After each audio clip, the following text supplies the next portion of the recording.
Bonsoir à tous, heureux de vous retrouver pour cette nouvelle édition dont voici les principaux titres.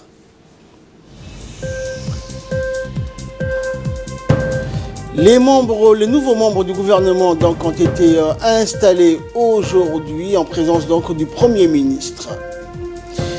Et concernant le crash de l'avion en Russie, l'enquête a débuté aujourd'hui.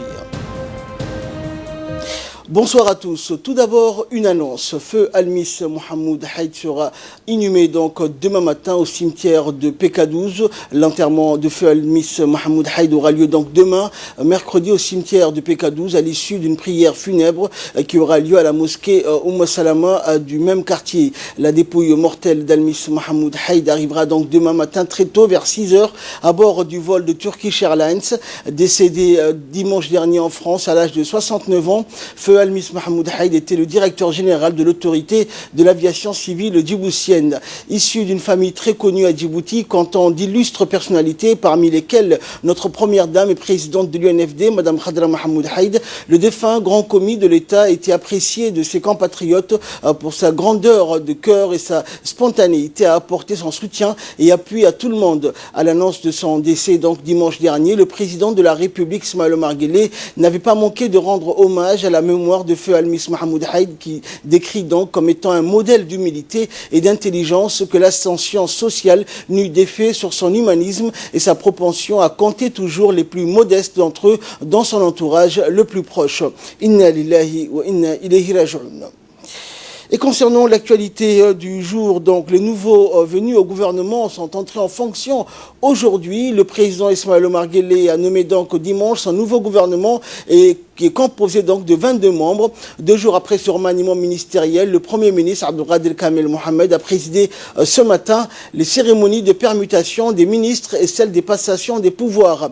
En premier lieu, le Premier ministre Abdelkader Kamel a dirigé la cérémonie de passation entre l'ancien et le nouveau titulaire du ministère du Travail et de la Réforme de l'administration. Ainsi, M. Isman Ibrahim Roblé entre dans le gouvernement en remplacement de M. Hassan Idriss Samri. Suivant à présent le portrait du nouveau ministre du Travail, M. Isman Ibrahim Roblé. Donc le nouveau ministre du Travail, Ismaël Ibrahim Roblé, est né en 1959 à Dar es Bio, dans la région d'Ali Sabié, où il a fait ses premières classes avant de passer au lycée de Djibouti en 1976. Il a fait toute sa carrière donc dans l'éducation nationale en gravissant tous les échelons depuis 1978, où il a démarré en tant qu'instituteur principal avant de devenir directeur conseiller pédagogique et enfin inspecteur. Il y a 2 jours, le président le nomme donc ministre du Travail en remplacement du ministre sortant Hassan Idriss Samri, où il a été installé ce matin donc par le Premier ministre Abdelkader Kamel Mohamed dans ses nouvelles fonctions. Pédagogue doté donc d'un sens de contact, il a fait ses preuves dans sa carrière à l'éducation, et le portefeuille du travail que le président vient de lui confier dans l'exécutif sera un nouveau challenge et un défi national que Isman Ibrahim Roblé va pouvoir largement relever grâce à son expérience professionnelle. Et par la suite, ce fut au tour du nouveau ministre, donc Abdelkarim Aden Cher, nouveau ministre du budget, qui a pris ses fonctions aujourd'hui. La cérémonie a été présidée donc par le Premier ministre Abdelkader Kamel Mohamed. La passation donc a eu lieu au ministère du budget en présence de l'ancien ministre du budget, Bodé Ahmed Roblé. Suivant à présent le portrait du nouveau ministre du budget, M. Abdelkarim Aden Cher. Le nouveau ministre du budget a démarré sa carrière en 1995 au ministère des Finances, où il occupait des postes de responsabilité au Trésor de Djibouti. Il a ainsi participé à la mise en place des mesures de protection de l'environnement, à la création d'un fonds national pour l'environnement. M. Abdelkarim Aden Cher a été directeur de la Société internationale des hydrocarbures. À partir de 2012, M. Abdelkarim Aden Cher a intégré donc le mécanisme africain d'évaluation par les pairs. Au poste de secrétaire national, il a accompagné la mise en œuvre du processus depuis longtemps. Entre autres, il a été aussi responsable de l'organisation des élections en devenant vice-président de la CENI en 2016 et vice-président de la CERI en 2017. Depuis le 5 mai 2019, M. Abdelkarim Aden Cher est nommé ministre du budget.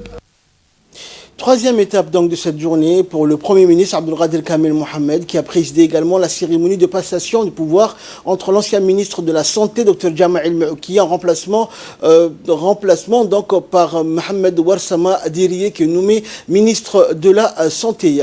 Voici le portrait donc du nouveau ministre de la Santé, Mohamed Ouarsama Diriye. De la Santé, Mohamed Ouarsama Diriye était cadre au sein du MENFOP. Actuellement marié et père de 6 enfants, il débutera sa carrière professionnelle en 1996 au sein du ministère de l'Éducation nationale et ce comme cadre au service du personnel et du matériel. De 1996 à 2003, il était cadre au service des ressources humaines.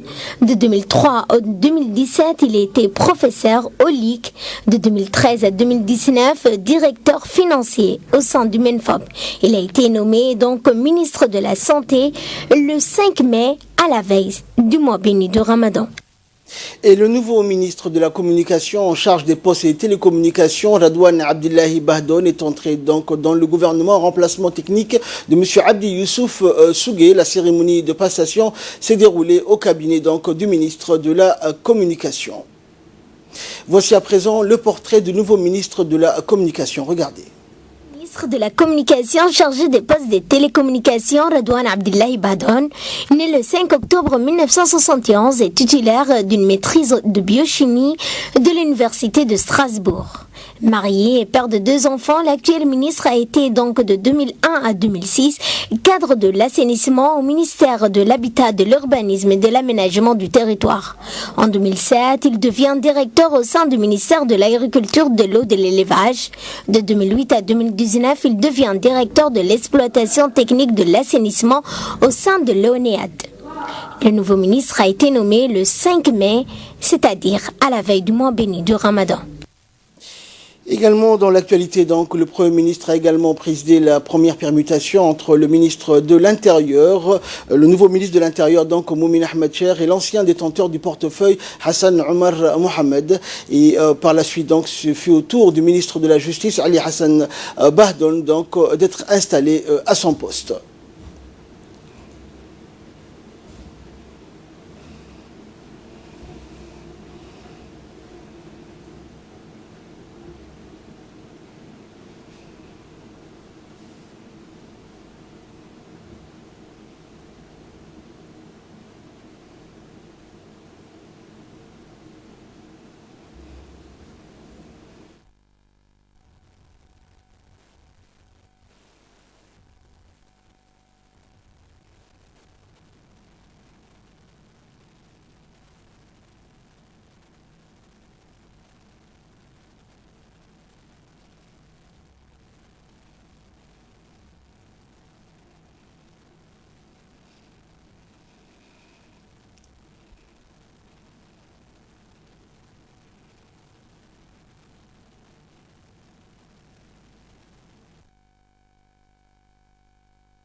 Autre cérémonie donc de permutation entre les ministres a été celle donc intervenue entre le ministre de l'Équipement et des Transports, Moussa Mohamed Ahmed, et l'ancien ministre donc détenteur du portefeuille Mohamed Abdelkader Moussa Helem, en présence donc du Premier ministre.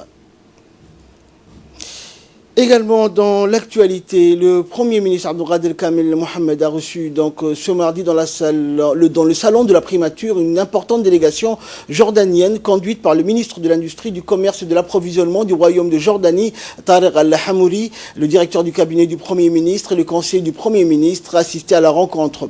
Par ailleurs, la délégation jordanienne comprenait les présidents de la Chambre d'industrie et celle du commerce de la Jordanie ainsi que des représentants de la communauté d'affaires du Royaume. Le Premier ministre a souhaité la bienvenue à la délégation qui effectue une visite de travail dans notre pays essentiellement pour explorer avec les autorités djiboutiennes et le secteur privé les opportunités d'affaires. Et parmi les différents sujets qui ont été abordés lors de cette visite de courtoisie figurait notamment le projet de création d'un conseil ou forum conjoint des affaires, l'intérêt pour les hommes d'affaires djiboutiens de développer les secteurs de la pharmacie et parapharmacie, le secteur électrique et chimique ou encore l'industrie agroalimentaire qui sont autant de domaines où les investisseurs investisseurs de Amman présents à Djibouti pourraient partager leur savoir-faire.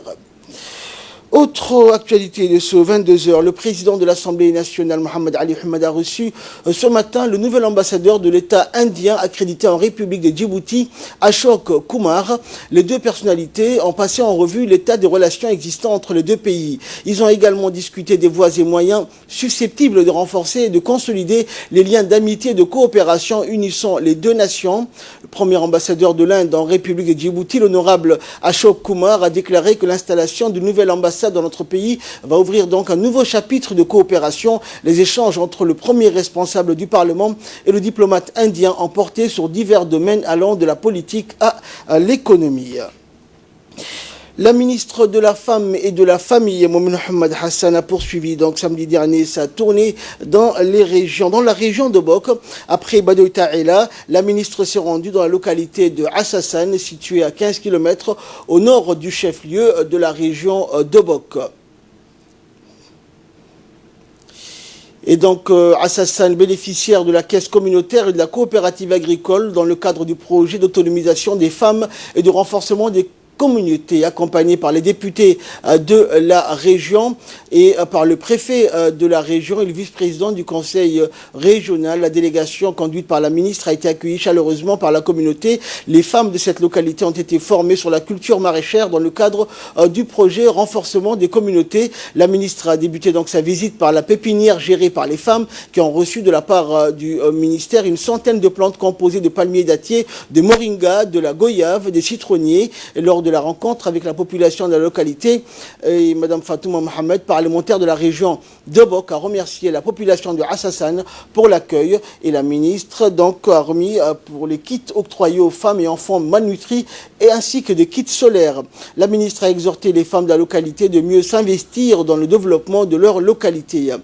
Et dans son intervention, le préfet de la région, Hassan Dabelé, a remercié la ministre et les parlementaires pour cette visite en rappelant que cette visite s'inscrivait dans la politique du président de la République qui consiste à aller donc à la rencontre des populations pour voir leurs besoins afin d'apporter une réponse rapide de leurs demandes et doléances. Et dans son intervention, la ministre de la Femme et de la Famille, Momin Mohamed, a rappelé l'objectif de sa visite qui porte sur l'évaluation et l'impact des projets mis en œuvre par le ministère dans les localités rurales, mais aussi pour être à l'écoute des populations afin de recueillir leurs doléances qui rentrent dans la feuille de route du ministère pour apporter une réponse rapide et adéquate. La ministre a longuement échangé, discuté avec la communauté qui lui a fait part de ses besoins en matière d'école. À cet effet, la ministre a promis de transmettre toutes les doléances qui ne relèvent pas de ses compétences au département ministériel concerné et d'apporter une réponse rapide aux doléances relevant de ses prérogatives. Et à la fin de la cérémonie, la ministre et sa délégation ont procédé avec l'appui financier du FNUAP à la distribution des kits solaires, des kits de bien-être pour les nouveau-nés, des moustiquaires ainsi que des vivres. Et le ministère de la Femme et de la Famille, représenté par son conseiller technique Hassan Ali Roubahi, jeudi donc 2 avril dernier, en présence de Fatou Mohamed, représentant du conseil régional et présidente de l'antenne UNFD de Bok, a procédé à la remise des fauteuils roulants pour les enfants à besoins spéciaux issus des familles vulnérables. Ensuite, les responsables se sont rendus à la crèche et à la garderie communautaire de Fantihelo. Après avoir visité la crèche et la garderie, la délégation a procédé à la remise des mobiliers octroyés par le ministère de la Femme et de la Famille pour la crèche et la garderie de Fantihelo. Le ministre des Affaires musulmanes, de la Culture et des Biens Warf reçoit donc le nouvel ambassadeur du Royaume d'Arabie Saoudite, accrédité à Djibouti. Le ministre Momin Hassan Barre a reçu en audience dans son bureau le nouvel ambassadeur du Royaume d'Arabie Saoudite, Abdelaziz Ben Abdallah Al-Matar. L'entrevue s'est déroulée en présence du conseiller du ministre et du directeur de l'attaché religieux de l'ambassade du serviteur des deux lieux saints à Djibouti. Le ministre a souhaité la bienvenue à l'ambassadeur et le plein succès dans l'accomplissement de sa mission dans notre pays. Il a salué aussi l'excellence des liens d'amitié et des relations de coopération qu'entretiennent les deux pays frères dans les divers secteurs de développement. De son côté, le diplomate saoudien a remercié le ministre pour son accueil, sa disponibilité pour soulever les diverses questions qui intéressent les deux parties. À cet effet, il a exprimé sa volonté de renforcer et de resserrer les liens d'amitié et de coopération saoudo-djiboutienne. Le diplomate saoudien s'est dit réjoui de cette visite de courtoisie qui entre dans le cadre de sa prise de contact avec les différents départements ministériels. Page nécrologie pour clore l'actualité nationale. Nous avons le regret de vous annoncer le décès survenu jeudi dernier de feu Moumina Galab-Houch, né en 1930 à Ali Sabieh. Donc, la défunte laisse derrière elle 3 enfants et 18 petits-enfants. Nous prions le tout miséricordieux d'avoir pitié de son âme et de l'accueillir en son paradis éternel. Inna lillahi wa inna ilayhi raji'un. Et de là, nous passons à ce qui fait la une de l'actualité internationale. Les musulmans célèbrent le mois saint du Ramadan. Les Afghans ont commencé donc à observer le mois béni du Ramadan, durant lequel les croyants s'abstiennent de manger ou de boire pendant la journée. Et dans les marchés des rues de Kaboul, les consommateurs font le plein d'aliments spécialisés en provision du repas au coucher du soleil. Le mois du jeûne arrive alors que la violence augmente dans le pays et que les talibans intensifient leurs attaques contre les installations de sécurité, alors même que de nouveaux pourparlers avec les autorités américaines pour mettre fin à la guerre en Afghanistan sont en cours. Au Pakistan, des milliers de musulmans ont offert des prières spéciales après l'observation du croissant de lune qui marque le début du mois béni du Ramadan dans le pays. Les musulmans suivent donc un calendrier lunaire. Cette méthodologie d'observation de la lune peut conduire différents pays à déclarer le jeûne du Ramadan à 1 jour ou 2 d'intervalle. Et pendant ce temps en Jordanie, donc, au coucher du soleil, alors qu'il est temps de marquer la fin de la première journée de jeûne du Ramadan, de centaines de pauvres donc jordaniens réfugiés donc et orphelins se sont rassemblés au centre-ville d'Amman pour le repas du soir appelé Iftar. Les repas gratuits de l'Iftar sont organisés par l'association Tiek Ali ou Table des Miséricordieux, une organisation caritative fondée en 2003 dont l'objectif principal est de fournir des repas aux familles pauvres vivant dans le royaume. Et cette nouvelle élection à Istanbul pour le nouveau maire élu d'Istanbul, c'est une trahison. Les autorités électorales turques ont décidé d'annuler son élection après les recours déposés par l'AKP, le parti du président Recep Tayyip Erdogan. Le CHP les a appelés au calme ces derniers jours. Donc l'AKP et Erdogan avaient accru la pression sur l'autorité électorale. Le président turc avait notamment appelé à annuler le scrutin pour soulager les consciences de nos concitoyens, avait-il indiqué. Perte donc d'Istanbul et d'Ankara pour Erdogan. La perte d'Istanbul, capitale économique de la Turquie où vit 20% de la population du pays, était un revers électoral inédit pour Erdogan, qui a été donc maire de 1994 à 1998. Un mandat qui lui a servi de tremplin pour ensuite briguer les plus hautes fonctions. C'est tout pour ce journal. Merci de l'avoir suivi. Excellente soirée sur Télé Djibouti.